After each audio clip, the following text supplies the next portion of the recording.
Subscribe करें और bell दबाएं ताकि कोई खबर रह न जाए।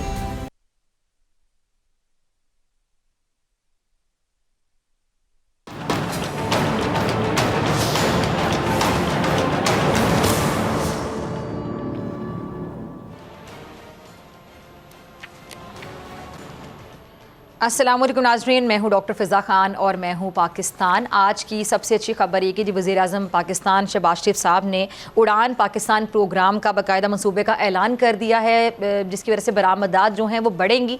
लेकिन अब सवाल ये पैदा होता है कि क्या इसको इम्प्लीमेंट करना बहुत ज़्यादा आसान होगा, क्योंकि सियासी अदम इस्तेहकाम की अगर हम बात करें जो कि अभी भी मौजूद है इंतखाबात के बाद से लेकर अब तक की जो सूरत हाल है, मुज़ाकरात का भी किसी करवट बैठता दिखाई नहीं देता है। और फिर इसके साथ साथ जो कि पीटीआई वालों ने तरसीलात ज़र के हवाले से जो पाकिस्तान से बाहर पाकिस्तानी मौजूद हैं उनको जो ये बात कह छोड़िए कि जी आप अब तरसीलात ज़रिए पैसे भेजने बंद कर दें, तो ये क्या मुतालिबा जो इससे पीछे हटेगी पीटीआई? और मैंडेट की वापसी के मुतालबे से बहरहाल बैकफुट पे चलेगी पीटीआई, इस मुतालबे से पीछे हट गई। लेकिन बाकी जो मुतालिबात हैं पीटीआई के वो अपनी जगह, इसमें सियासी कैदियों की रिहाई भी है। तो ऐसे हालात में जब सियासी अदम इस्तेहकाम मौजूद है तो इसमें क्या ये प्रोग्राम जो है इस पर इम्प्लीमेंट करना आसान होगा या नहीं होगा? और बहुत से सवालात जिसका बॉल फेंकूंगी मैं कोर्ट में मेहमानों के मेरे साथ मौजूद है डॉक्टर शिजरा PMLN से, बहुत शुक्रिया आपका ज्वाइन करने के लिए। अजहर सदीक साहब आपका भी बहुत शुक्रिया, पीटीआई से नुमाइंदी करेंगे अजहर साहब। और एहतशाम साहब सीनियर जर्नलिस्ट हैं, स्टूडियो में मेरे साथ मौजूद हैं। सर आपका भी बहुत शुक्रिया ज्वाइन करने के लिए।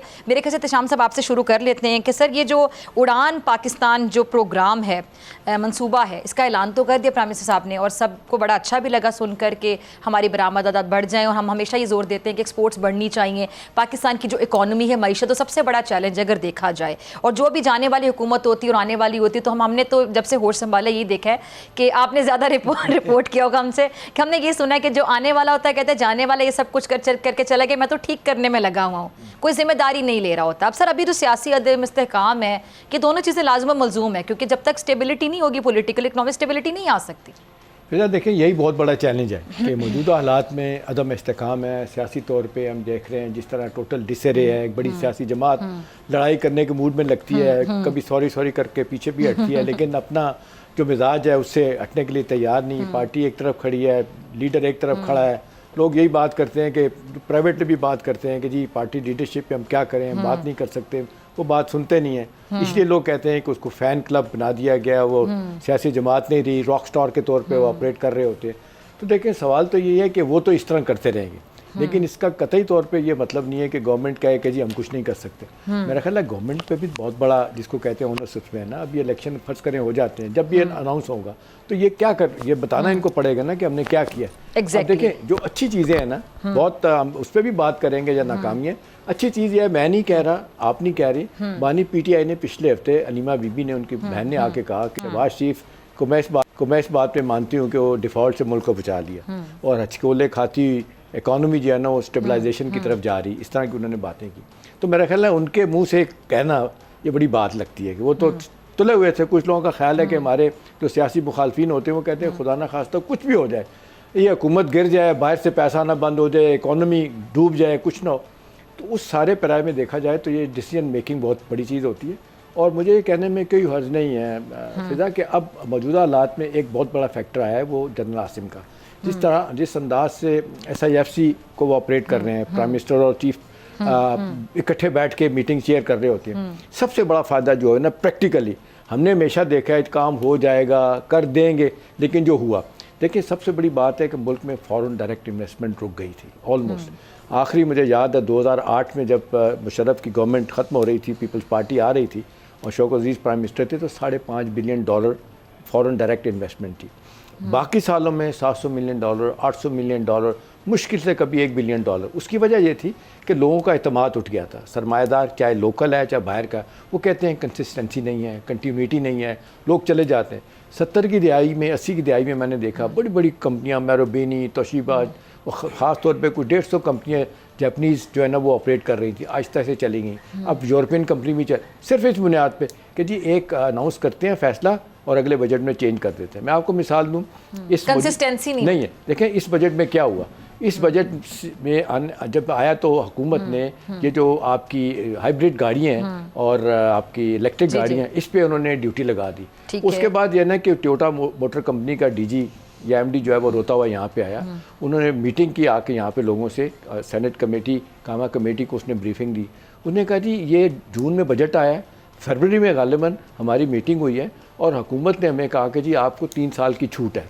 कहने लगे $150 मिलियन हमने इन्वेस्ट कर दिए और हमारे पे ड्यूटी लगा दी। वो बड़ा शोर हुआ, वो अच्छी बात हुई, शहबाज शरीफ साहब ने उसको वापस कर दिया। देखिए यही है कि आप आज फैसले करें और 10 साल की छूट दे रहे हैं, 5 साल की टैक्स हॉलीडे दे रहे हैं, उस पर अमल करें। ये जो उड़ान पाकिस्तान मनसूबा है ना, 3 चीज़ें मैं आपको जल्दी जल्दी बताऊँ, बाकी कैसे करें। देखें हमारी एक्सपोर्ट एक अरसे से रुकी हुई है, जिस तरह होनी चाहिए। पिछले 8-10 साल से ना 30 बिलियन, 27 बिलियन, 28 बिलियन, इससे ऊपर नहीं जा रही। इस दफ़ा $31 बिलियन से ऊपर चली गई हैं। और फिर जो उन्होंने शॉर्ट टर्म में प्लान बनाया वो ये है कि जी 2028 तक हम $50 बिलियन तक अपनी ये ले जाएंगे एक्सपोर्ट, और बाय द टाइम ये 5वां साल ख़त्म होगा तो $60 बिलियन, और इनका ख्याल है कि हम कोई 23वीं मईशत बन जाएंगे, जो इस वक्त हम बहुत पीछे चलेंगे। वैसे तो PML कहती है कि हमारी हुकूमत ना हटाई जाती है, अगर 60 तक चली रही तो बड़ी अचीवमेंट होगी, बहुत बड़ी है। देखें ना, $60 बिलियन आपको वहाँ से मिल जाए, आपकी रेमिटेंस के बावजूद इनकी इतनी बातें करने के रिकॉर्ड हुए, वो भी $32 बिलियन तक चली गई। हमारा बजट का खसारा बड़ा कम हुआ है। उसके बाद करंट अकाउंट डेफिसिट पहली मरतबा तारीख में एक मुद्दत में देख रहा हूँ कि वो $900 मिलियन का हो गया। इसका मतलब ये है कि हमारी इंपोर्ट एक्सपोर्ट में जो उसमें भी बैलेंस हो रहा है, बैलेंस हो रहा है। एक ये है कि हमारी एक्सपोर्ट बढ़ जाती है, हमारी इंपोर्ट कम हो जाती है, और हमारा जो बजट का खसारा कम हो जाता है, रेवेन्यू तेज़ी से आना शुरू हो जाता है, तो चीज़ें ठीक हो जाती हैं। आखिरी बात सूबों पे बहुत जिम्मेदारी है फिजा। देखिए अब ये नहीं है, मैं KB की बात करूँ आपको, देखिए KB में इतना गवर्नेंस का इतना सीरियस इशू है। अजहर साहब भी बात करें, आप सुन के हैरान होगी, 10 अरब रुपए की गंदम वो सरकारी गोदाम में पड़ी ख़राब हो गई, सड़ गई। वो कहते हैं इंसानों के लिए क्या, वो जानवरों के खाने के लिए नहीं रही। वहाँ पे इतना बुरा हाल है, सियासत हो रही है। चीफ मिनिस्टर साहब वहाँ नहीं जाते, पारा चनार नहीं जाते वहाँ पे, और जो वहाँ पे आग लगी है, एक छोटा सा झगड़ा है, वैसे लोगों ने जिरगे करके मामलात को ठीक किया, ये नहीं गए, कुरम नहीं गए, पारा चनार नहीं। तो सवाल ये कि ये सारे चीफ मिनिस्टर बैठ के फैसला करें, कभी सियासत भी करनी है लेकिन साथ साथ काम भी करना है। तो मेरा ख्याल है जिस अंदाज से डायरेक्शन दी गई है, उम्मीद की जा सकती है कि चीज़ें आहिस्ता आहिस्ता तय होंगी, और हुकूमत जो वादे कर रही है इन्वेस्ट के साथ, फिजिकल नॉन फिजिकल इंसेंटिव देगी, मेरा ख्याल है चीज़ें ठीक होने की तरफ जाएंगी। ठीक है शिजरा, मैं आपकी तरफ आ रही हूँ। डॉक्टर शिजरा, ये जो उड़ान पाकिस्तान प्रोग्राम है, अगर हम अभी अदम इस्तेकाम की सूरत हाल देखें, ये PTI के भाई अजहर सदीक साहब भी हमारे साथ मौजूद है, इसके बाद मैं उनकी तरफ भी जाऊँगी। तो डॉक्टर शिजरा, आपको नहीं लगता कि बड़ा ये मुश्किल हो जाए, क्योंकि दोनों चीज़ें लाजम मलजूम है, तो आपको मतलब ये मामला भी सेट करने पड़ेंगे, सेटल करने पड़ेंगे, फिर मुज़ाकरात का किसी करवट जो नहीं बैठता, तो जो ज़्यादा जिम्मेदारी है, जो भारी जिम्मेदारी है, वो आयद होती सिटिंग गवर्नमेंट पे, हुकूमत पे। अपोजिशन तो जारी बात है अपने मुतालिबात सामने रखेगी, और आप लोग सिटिंग गवर्नमेंट में, आप पे जिम्मेदारी आयद होगी। ये सारी सूरत हाल कैसे देखती हैं? जैसे कि आपने बड़ी डिटेल में बताया, नेशनल प्लान आज मिनिस्टर शहबाज शरीफ साहब ने लॉन्च किया है, और उसमें ये भी बताया गया कि ऑलरेडी बहुत सारे इशारे बेहतर हो चुके हैं, और इंशाल्लाह ताला हम इन्विजिज कर रहे हैं कि by the end of 29 Pakistan की मईशत बहुत बेहतर हो गई होगी, और जो भी इंडिकेटर्स हैं वो इससे आगे चलेंगे, पाकिस्तान तरक्की की तरफ जाएगा। लेकिन जैसे आपने बिल्कुल सही फरमाया कि सियासी इस्तेहकाम बहुत ज़रूरी है कि मईशत को बेहतर करने के लिए, मईशत को इस्तेहकाम लाने के लिए। जहाँ तक PMLN का और उसकी तहादी हमारी जमातों का ताल्लुक है, हमने शुरू से ही, जब इवन इससे पहले जब हम ऑपोजिशन में थे, हमने हमेशा कहा कि सियासी बातें जो होती हैं, सियासी जो मसले मसाइल होते हैं, वो मुज़ाकरात से ही तय होते हैं। सियासी कुव्वतों को आपस में बातचीत करनी चाहिए, और बातचीत से ही मसले हल होते हैं। आज भी जब हम हुकूमत में हैं, तो जब से हमने हुकूमत बनाई, प्राइम मिनिस्टर शहबाज शरीफ ने on the floor of the house ये कहा, ऑफर किया कि ऑपोजिशन जमातें जो हैं वो टेबल पे बैठे, मुज़ाकरात करें और अपने मुज़ाकरात का हल करें। बिलाखिर PTI को ये इस चीज़ की तरफ वो आए हैं, और उनको ये समझ आई है कि मुज़ाकरात ही मसाइल का हल होते हैं, और सियासी कुव्वतों को ही आपस में मुज़ाकरात करके हल निकालने चाहिए। तो हम अब टेबल पे बैठेंगे। जो आपने कहा कि मुज़ाकरात का किसी करवट नहीं बैठा, देखिए बात ये कि हम आइन और कानून के फ्रेमवर्क के अंदर रह के ही मसले हल कर सकते हैं ना। हम आइन से बालातर जाके या कानून से बालातर जाके तो कोई मसले नहीं हल कर सकते। हुकूमत ने ये कहा है कि वो हर बात पे, हर टॉपिक के ऊपर बात करने को तैयार है, हर मसले के ऊपर बात करने को तैयार है। हमने किसी भी चीज़ में ये नहीं कहा कि ये इस चीज पे बात नहीं करनी, लेकिन जब वो बातचीत शुरू होगी, जब वो मुज़ाकरात शुरू होंगे, तो उनको कानून के दायरे में रह के बात करनी होगी और पाकिस्तान के अवाम को भी ये देखना होगा और फैसला करना होगा कि अब वो क्या एक मुस्तहकम पाकिस्तान चाहते हैं, क्या वो अब एक ऐसा पाकिस्तान चाहते हैं जिसमें कि मईशत भी बेहतर हो और अवाम को भी फायदा हो, या अभी भी ऐसा ही पाकिस्तान चाहते हैं जिसमें कि सड़कों के ऊपर बदअमनी हो, इंतशार किया जाए और बदअमनी की सियासत की जाए। तो ये अवाम और हुकूमत, ये सारों ने मिलके पाकिस्तान को इस तरफ लेके जाना है जिस तरफ इंशाअल्लाह ताला हम चल पड़े। ठीक है जी। अज़हर सदीक साहब, आपकी तरफ मैं आना चाहूँगी। उड़ान पाकिस्तान प्रोग्राम, अच्छी एक्सपेक्टेशंस हैं और जो टारगेट सेट किया गया अगर हम अचीव कर लेते हैं तो मेरे ख्याल से बहुत बड़ी कामयाबी होगी और पूरे पाकिस्तान के लिए कामयाबी होगी। उसमें पीटीआई भी आएगी, नून लीग भी आएगी, पीपल्स पार्टी भी, कोई भी पार्टी, पाकिस्तान की आवाम, अफवाज पाकिस्तान, पूरे पाकिस्तान की कामयाबी होगी अगर हम मईशत के चैलेंज, जो सबसे बड़ा चैलेंज है जो हमें दरपेश है, उसमें हम ठीक तरीके से अच्छा प्लान कर जाएँ और उसको अचीव कर जाएँ एक टाइम पीरियड, एक टाइम फ्रेम में। तो अज़हर साहब, आपकी पार्टी फिर इस चीज़ में क्या एक पेज पर आएगी हुकूमत के साथ, मुल्क के वसीतर मुफाद में, और ख़ासतौर पर जिस तरह तरसीलात ज़र जो रोकने की अपील आपकी पार्टी ने कर रखी है, उसको फिर आप लोग वापस लेंगे? बहुत शुक्रिया डॉक्टर साहिबा। ये गुज़श्ता 70 सालों से हम यही सुन रहे हैं। जनरल अयूब के दौर से आ जाएं, 5 साल प्रोग्राम आ जाएं, सरताज अजीज हुआ करते थे, डॉक्टर महबूब हुआ करते थे, ये सब कहानियां हम सुनते आए।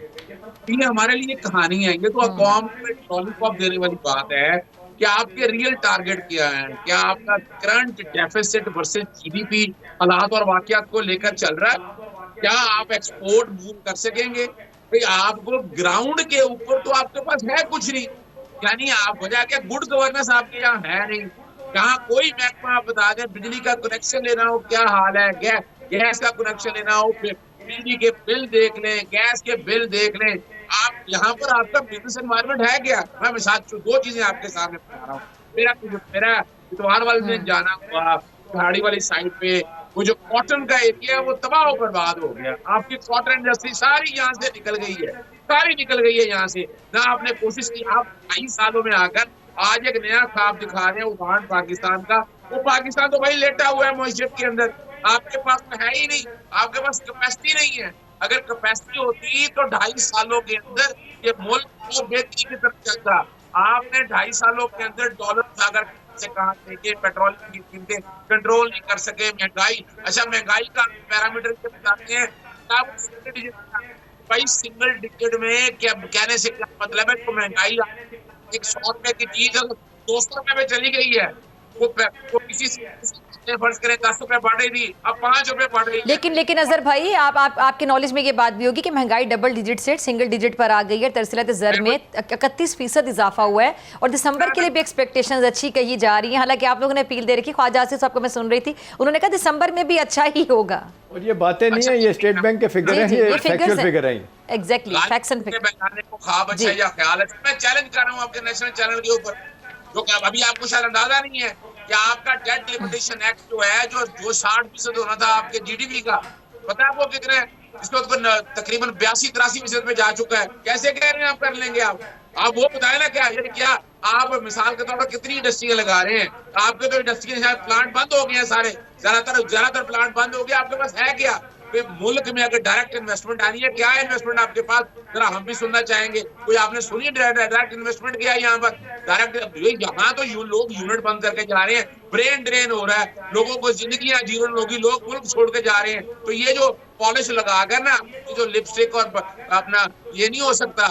ये कब तक चलेगा? हमें दुख और अफसोस इस बात का है कि ये गवर्नमेंट जो है, जो कि ये इलेक्टेड नहीं है गवर्नमेंट ना, सिलेक्टेड लोग हैं। अब वो वजह, इनके पास विल नहीं है। अभी तक मुझे बता दें 2.5 सालों में बातें सिर्फ यही है कि नजर आती है इमरान खान का 190 मिलियन पाउंड का केस है, हालांकि वो पैसा जरा पाकिस्तानी गवर्नमेंट के पास है।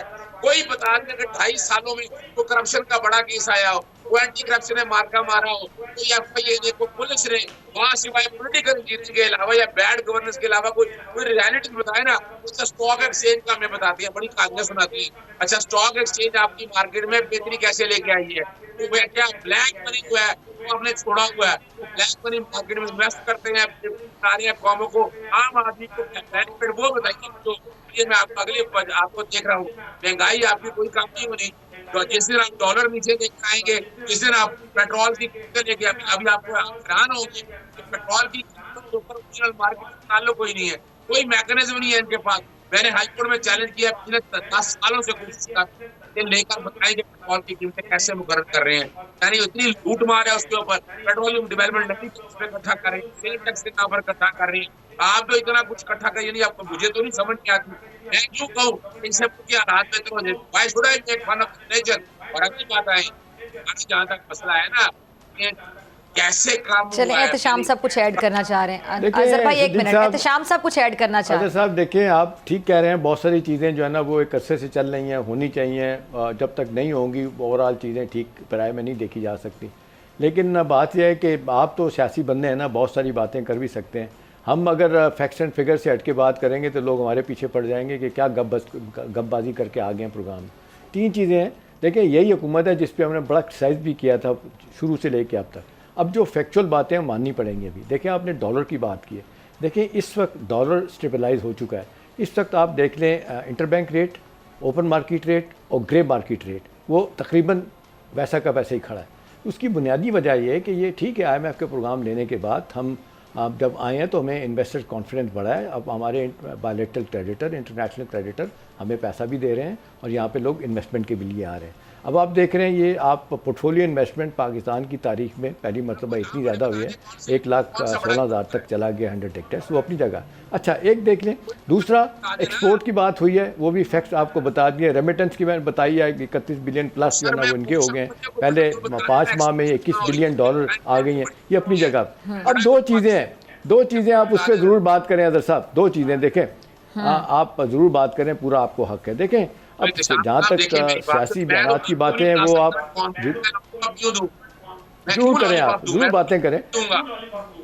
लॉलीपॉप कोई भी नहीं दे रहा, ना हम लेना चाह रहे हैं, ना कोई देगा ना कोई लेगा। तो कम अज़ कम हम तो नहीं लेंगे, हमारे प्रोफेशन में तो यही है। हमने देखा बानी PTI के कंधों में बिठा के लेके आए थे, हमें तो अब अपने हज़ारों से लोगों को निकाल दिया गया कि आप आउट ऑफ द वे जाके आपने बानी PTI को सपोर्ट किया है।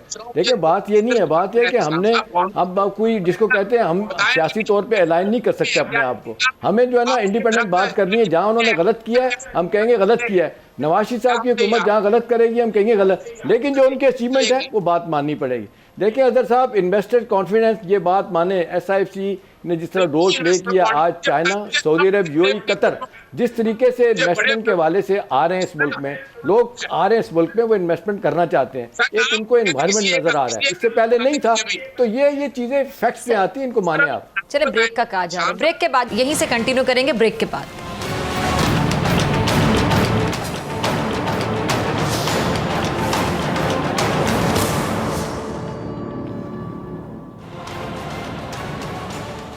वेलकम बैक नाजरीन। अच्छा, अब आ जाते हैं पॉलिटिकल सिचुएशन की तरफ। PM साहब ने भी कहा है कि गलती हो गई है तो फिर माफ़ी मांग लेनी चाहिए, और DG ISPR ने भी इसी तरह की बात की थी। तो 9 मई के हवाले से ख़ास तौर पे PTI अपनी गलती मानने को अभी तक तैयार नहीं है। देखिए, अब तो फिज़ा खुल के बातें सामने आ रही हैं कि जब भी बानी PTI, इमरान खान साहब नाम ले लेते हैं, लोग कहते हैं मना कोई नहीं है। जब भी वो अपना कोई बयान ऐसा देते हैं जब उनको लगता है कि जी joke has gone too far off, मुझे सॉरी करके वापस आना चाहिए। ट्रम्प की मिसाल सामने है, एंटी स्टैब्लिशमेंट आदमी था। पहले जब 2016 में इलेक्शन जीत के आया, 2020 में 5.5 करोड़ वोट जो मेल से आया था वो सारा बाइडन को चला गया। इस दफ़ा 7 करोड़ वोट था, वो भी जाना था। उसने डिसओन किया, डिस्टेंस किया। उन्होंने कहा कैपिटल हिल पे, जिसको रिसरेक्शन कहते हैं, ये 6 जनवरी 2021 को कहते मैंने किसी को नहीं कहा ये करो, लेकिन मेरे साथियों ने किया तो गलत किया।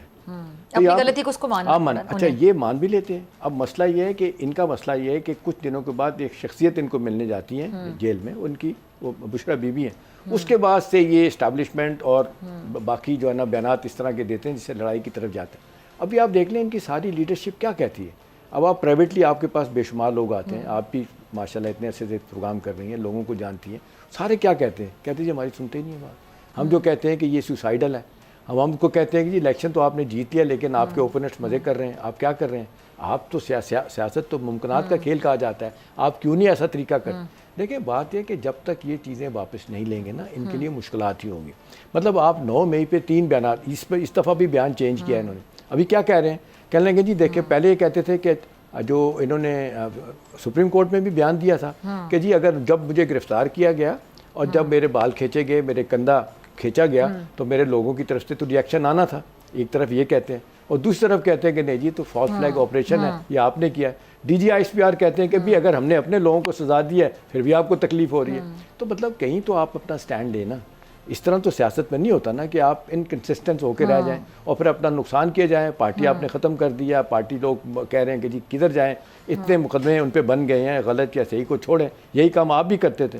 आज ख्वाजा आसिफ भी रो रहे हैं, बाकी लोग भी रो रहे हैं। जिस तरीके से खुर्शीद साहब को अंदर किया आपने, क्या नहीं किया आपने, जिसको कहते हैं हेरोइन केस में बंद किया उनको, आपने क्या कहते हैं राना सनाउल्लाह को, हनीफ अब्बासी को आपने मौत की सज़ा सुना दी। तो ये काम तो आपने भी किया है, तो फिर तो रेप्लिका तो होना था। यही तो है ना, तभी लोग कहते हैं कि मिसाक जमहूरियत 2016 में जो हुआ था वहाँ पे लंदन में बीबी और नवाज शरीफ के दरमियान सब चीज़ें तय हो गई थी। तकरीबन 2 महीने के बाद मुझे याद है मिलेनियम होटल पे एक APC हुई थी जिसमें इमरान भी शरीक हुए थे और उसके बाद आपके फजल रहमान भी। इन्होंने इसको एंडोर्स किया था कि जी मिसाक जमहूरियत बहुत अच्छा है, होना चाहिए। वहीं पर चीज़ें तय हुई थी कि आगे क्या करना है, मिसाक मैशत की भी बात। भाई अब आप देख लें कि कितना आपने लूज़ करना है। 74 साल आपकी 73 साल उम्र हो गई है, तो आप अभी तो आप अकल के नाखून लेना। लोग कहते हैं कि जहानत की एक हद होती है, पागलपन की कोई नहीं होती। तो आप किस तरफ जाना चाहते हैं? देखिए ना, अपना नुकसान भी कर रहे हैं, मुल्क का नुकसान भी कर रहे हैं। 2014 ऑनवर्ड आपने मुल्क को टोटल जिसको कहते हैं इंस्टेबिलिटी की तरफ लेके चले गए। और मैं नहीं तो पाकिस्तान नहीं, वो आपके शंदाना गुलजार कह गई हैं कि जी खान नहीं तो पाकिस्तान नहीं। भाई इस तरह का काम तो किसी ने नहीं किया। पीपल्स पार्टी को आप देख लें, अपना नवाज शरीफ को देख लें, जरदारी साहब को देख लें, क्या उन्होंने इस हद तक के मामला किया कि 225 जगहों पे जाके हमले किया, आपने प्लान किया और आप ऑडियो वीडियो पढ़ी, फिर आप कहते हैं जुडिशल कमीशन। मुराद सईद कहता है कि आपको एक टास्क दे दिया गया है कि आपने इन छावनियों में जाना है, इधर उधर जाना है, आप वही जाके करेंगे। वो पढ़ी हुई चीज़ें। आखिरी मुझे याद है ट्वीट जो है ना उनकी थी, अपना ऑडियो शफकत महमूद साहब की, जो उनके वज़ीर थे, वज़ीर तालीम। उन्होंने कहा कि ये सुसाइडल पाथ पे आप जा रहे हैं, मैं नहीं जाऊंगा। आप मुझे कह रहे हैं कि ये ऑर्डर दिया गया लीडरशिप की तरफ से, आप जाएं जना हाउस जाके ये करना है, ये गलत काम कर रहे हैं। तो ये सारा कुछ गलत करने के बाद आप पशेमानी भी नहीं है। भाई मैं तो ये कहता हूँ कि रियासत माँ की तरह होती है, रियासत भी चाहती है कि चीज़ें ख़त्म हो जाएँ। कम से कम आप माफ़ी नहीं मांगते तो आप डिस्टेंस तो कर लें। अब ट्रंप की तरह अब तो आपके सामने भी मिसाल है। तो मेरा ख्याल है वो मुल्क का तो नुकसान करना जो है ना माजरत के साथ सियासी लीडर करते रहते हैं, मगर इन्होंने फैसला किया हुआ है कि किसी बात पे कॉम्प्रोमाइज़ नहीं करना। अब आप देख लें, ये अब ये कह रहे थे, अदर सही साहब कहते हैं ये सिलेक्टेड हुकूमत है। भाई आपका प्राइम मिनिस्टर बिलावल भुट्टो आपको यही कहता था सिलेक्टेड प्राइम मिनिस्टर। तो 2018 का इलेक्शन जिस तरह हुआ है और 2024 का भी वैसे ही हुआ है। मैंने तो 70 से लेके अब तक 11 इलेक्शन हुए, सारे मैंने कवर किए, सारे ही ऐसे ने। तो लिहाजा ये इस वक्त इल्ज़ाम तराशी से, ब्लेम गेम से निकलना होगा। ऐसे काम नहीं चलेगा। ऐसे नहीं काम चलेगा। आप ये है कि आप अपने आप को भी बचाएं और आप मेन दायरे में आ जाए, बातचीत करें और लॉन्ग टर्म सोचना चाहिए ना, टेम्परेरी। जी अजहर साहब। मैं तो सिर्फ एहतिशाम साहब की बातें सुन के एंजॉय कर रहा था। मैंने कहा शायद आपने इंडिपेंडेंट आया हुआ है शख्सियत जो इंडिपेंडेंट ओपिनियन देगी, लेकिन मैं हैरान होता हूँ कि जनाब कोई कुरान सामने रख लें, रब को आदर नादर जान के बंदा सच बता दे क्या है। मैं दो बातें आपके सामने रखना चाहता हूँ कि सब सच है ना। बनाने में हर्ज क्या है? तो मसला है इसमें, क्या ये फैसला होगा कि माफी मांगेंगे तो आपको हुकूमत दे देंगे, आपको बाहर निकाल देंगे? यानी मैं तो हैरान इन तीनों तो एक तरफ बात कर रहे हैं आइन और कानून की ऊपर नहीं कह रहा। सदीक साहब ये तो खुद अपने तौर पे फैसला, आपको कोई नहीं कहता कि अगर आपको लगता है कि जी आप के ऊपर कोई खुदा ना खास्ता को आपकी एरोगेंस खत्म हो जाएगी, वो तो नहीं खत्म होनी। सवाल तो ये है कि काम गलत हुआ, आपने 3 स्टेटमेंट चेंज किए। आप भूल गए कि जब अपना जुडिशल कॉम्प्लेक्स में क्या बानी PTI ने बयान दिया था कि हाँ जी जिन लोगों ने मेरे खिलाफ किया उनके खिलाफ तो रिएक्शन आना था। तो आप कितनी बातें छुपाएंगे यार, इतना मामला आगे चला गया है। की क्या बात है, मुझे ये बताएं, डरने की क्या बात है? जुडिशल कमीशन बनने में हर्ज क्या है? तो मसला है उसमें, तो प्रॉब्लम है उसमें। जुडिशल सजाएं मिलनी है किसी को, कोई किसी को सजा नहीं मिल रही। सिर्फ हकायक सामने आने हैं कि जो कुछ हुआ कैसे हुआ। हम 9 मई में जो कुछ हुआ हम उसको कहते हैं बहुत गलत हुआ, ज्यादती हुई, लेकिन इसका मतलब ये नहीं है कि आप उन पर मिलिट्री ट्रायल करें। आप उठाएं उनको नॉर्मल कोटों के अंदर, 2 आदमी पिंडी में थे, बरी हो अगर सिद्दीक साहब खुदा का वास्ता है, जब आप ये कहते हैं कि हमने नहीं किया तो ये भी ना कहें कि फॉल्स फ्लैग ऑपरेशन है। डेली टेलीग्राफ में और आर्टिकल भी ना लिखें कि आपने खुद किया है। आप तो खुद मामले को खराब कर रहे हैं ना। आप कह रहे हैं, आप ठीक कह रहे हैं। मैं आपकी इस बात से एग्री करता हूँ कि ठीक है जी, जो हुआ गलत हुआ, फिर ये तो ना कि आपने खुद करवाया। और जब DGISPR कहते हैं कि जी हमने खुद करवाया, तो फिर आपको तकलीफ क्या है? हमने अपने लोगों को सलाह दे दी है। यार किसी एक बात पे तो टिक जाए अजहर साहब। नून लीग ने करवाया, मैं कहता नून लीग ने करवाया है। आपके पास क्या एविडेंस है? वो जिन्होंने नकाब पहने होते कौन लोग थे? डरते क्यों फिर रहे हैं? ऑडियो वीडियो सारे मौजूद हैं यार, अब क्या रह गया है? आपके बानी PTI के स्टेटमेंट हैं, 3 स्टेटमेंट हैं। आपको पता है कि जब ये दूसरे दिन पेश हुए थे, गुड टू सी यू कहा था बंदयाल साहब ने, वहां पे क्या कहा था? उन्होंने कहा कि आपको पता है कि 9 मई को क्या हुआ है? वो कहते जी मुझे तो पता ही नहीं है। और वो अपने डॉक्टर बाबर अवान कहते बानी PTI को सब कुछ पता था। मुस्लिम लीग नून से है जो आप डिफेंड करते फिर रही है इस तरह उसको। लेकिन आप दोबारा आए एक इंडिपेंडेंट ओपिनियन देके लोगों को जितना हमने रखेदा आज तक रखेते रहे, जो उनकी गलतियां हैं, जो गुड गवर्नेंस नहीं है, अब आज उसकी बात करते हैं। लेकिन हम आंखें बंद करके आपके साथ चलने के लिए तैयार नहीं है। वो सहाफी जो है ना इमरान रियाज की तरह, जिसको मंसूर ने पूछा था कि आप अपनी 100 ट्वीट बता दें जिसमें आपने PTI पे तनकीद को, अपनी 500 बता दें, 5000 बता दें, 10,000 बता दें किसी में, तो देखे ना हम पॉलिटिकल एक्टिविस्ट नहीं है। जो गलत बात होगी गलत कहेंगे, जो सही है उसको सही कहेंगे। आप बिल्कुल गलत बातें कर रहे हैं, सारे वन साइडेड बातें कर रहे हैं। यानी क्या बात कर रहे हैं? आप मुझे बोलने दीजिएगा, फिर जवाब दे दीजिएगा। बानी PTI साहब ने जो गुल खिलाए हैं वो सही किए। आप पार्टी को तबाह कर लिया, मैं कहूँ को बड़ा ठीक किया। मैं ये कहूँ को पार्टी नहीं बनने दिया, उसको रॉक स्टार और फैन क्लब बनाया हुआ, मैं ये कहूँ वो ठीक है। अदर साहब ये नुकसान दिए हैं भाई मेरे, ये आपके लिए चीजें ठीक नहीं है। ये सियासी तौर पे आप बहुत दूर चले गए।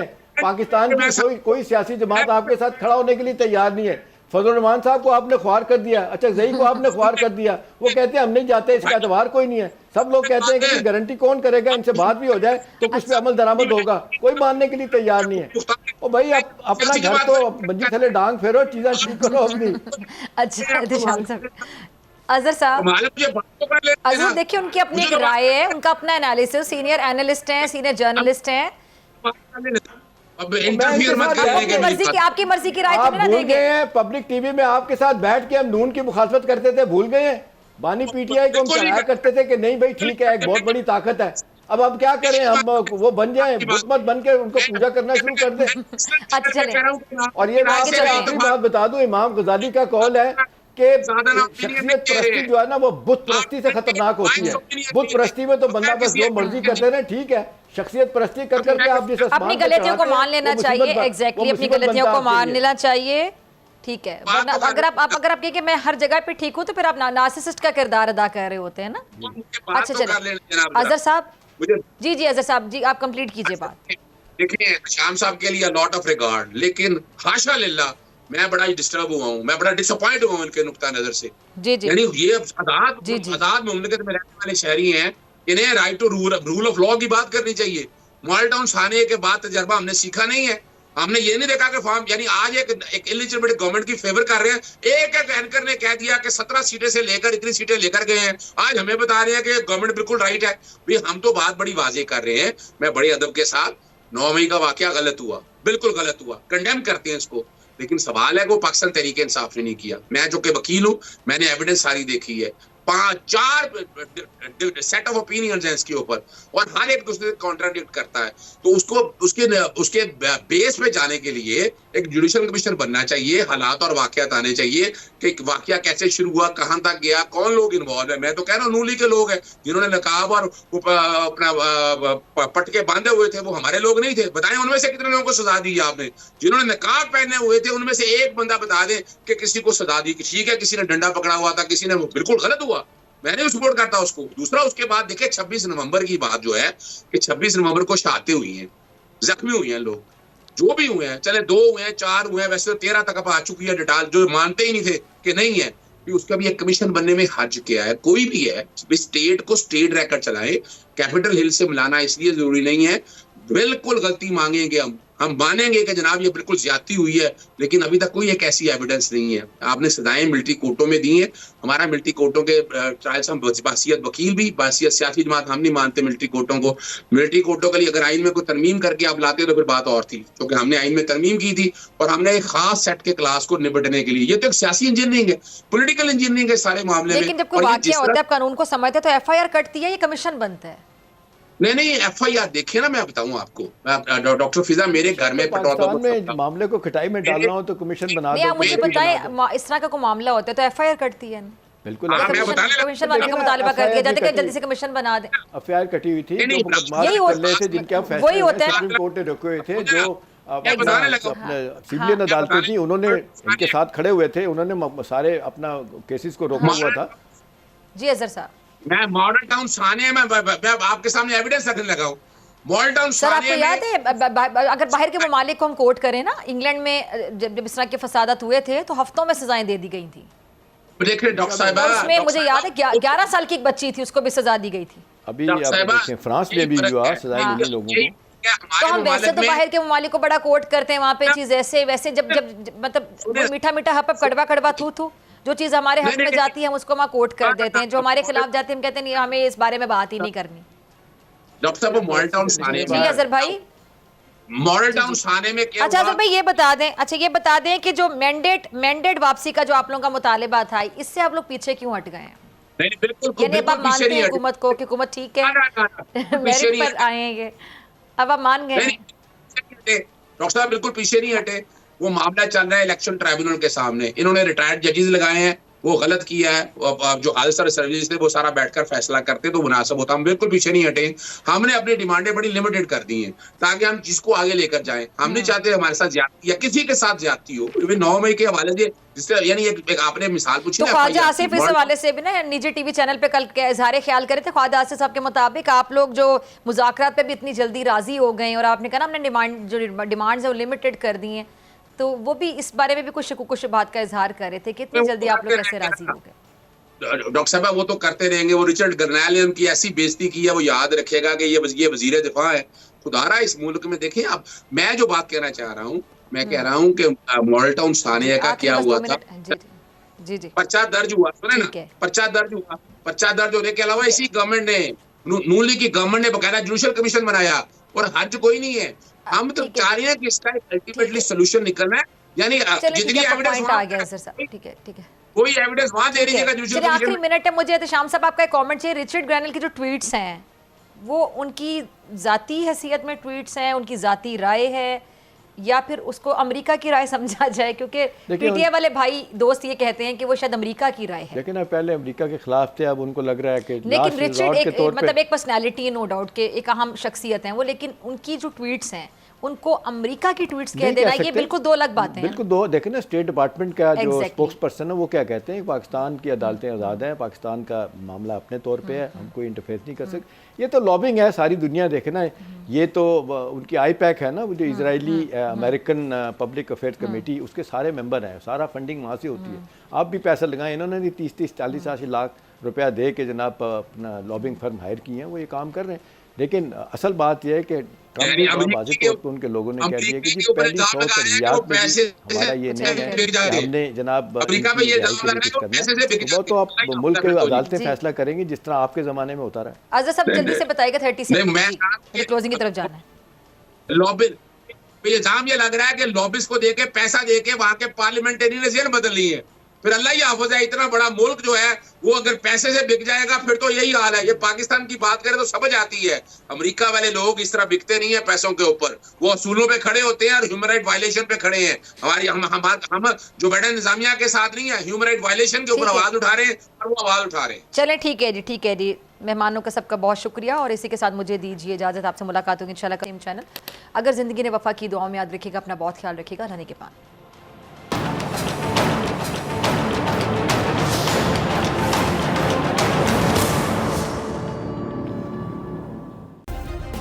सब्सक्राइब करें और बेल दबाएं ताकि कोई खबर रह न जाए।